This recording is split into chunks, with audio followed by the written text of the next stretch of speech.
அக்ஷய திருதியைக்கு தங்கமயில்ல தங்கம் வாங்குறது ஐதீகம் மட்டும் இல்ல, தெய்வீகமும் கூட. அக்ஷய திருதியை நன்னாள் ஏப்ரல் 19 மற்றும் 20. தங்கமயில் ஜுவல்லரி. தேர்தலை ஓட்டளித்த பிறகு நாங்கள் பணத்தோட உறுதி ஒரு காசோலை கொடுத்துருக்காங்க, அதை காமிச்சிருக்கோம். நிறைய இடத்துல வந்து டோக்கன் இஷ்யூ பண்ணியிருக்காங்க, அதை டோக்கனையும் காமிச்சிருக்கோம்.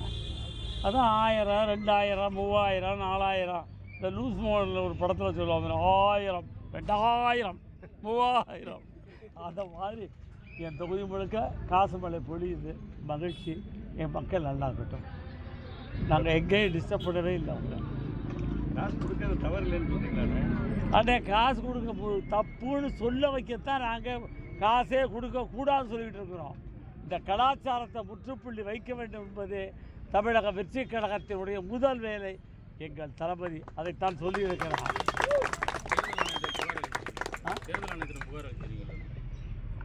தேர்தல் ஆணையத்தில் புகார் அளித்து அதை கேஸ் எஃப்ஐஆர் ரிஜிஸ்டர் ஆகி என்கிட்ட ஆன்லைனில் வச்சுருக்கிறேன். என்ன பண்ணுறது, தேர்தல் ஆணையம் கவுண்டிங் பிடிச்ச 5ஆம் நாள் அவங்க கதையை பிடிச்சிட்டு போயிடுவாங்க. அதுக்கப்புறம் லோக்கல் போலீஸ் தான் எடுக்கணும், போகணும்.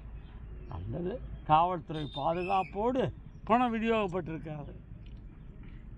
போலீஸ் பாதுகாப்போட பணம் விநியோகப்பட்டது.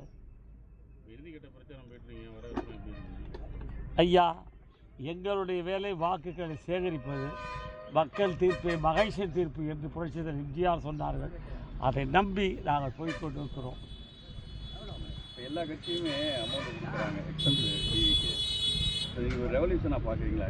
இல்லை, நிச்சயமாக நீங்கள் சொன்னது தான் ரேட்டுக்கு வேணும். ஒரே ஒரு செய்தியை மட்டும் சொல்கிறேன். மக்கள்கிட்ட நான் வச்சுருக்க கோரிக்கையே தான், வாங்கிய காசுக்கு நீங்கள் ஓட்டு போட்டால் அந்த வேட்பாளர் வெற்றி பெற்றால் அந்த சட்டமன்ற உறுப்பினருக்கு மக்கள் அடிமை. காசு இல்லாமல் எங்களுக்கு ஓட்டு போட்டால் மக்களுக்கு நாங்கள் அடிமை.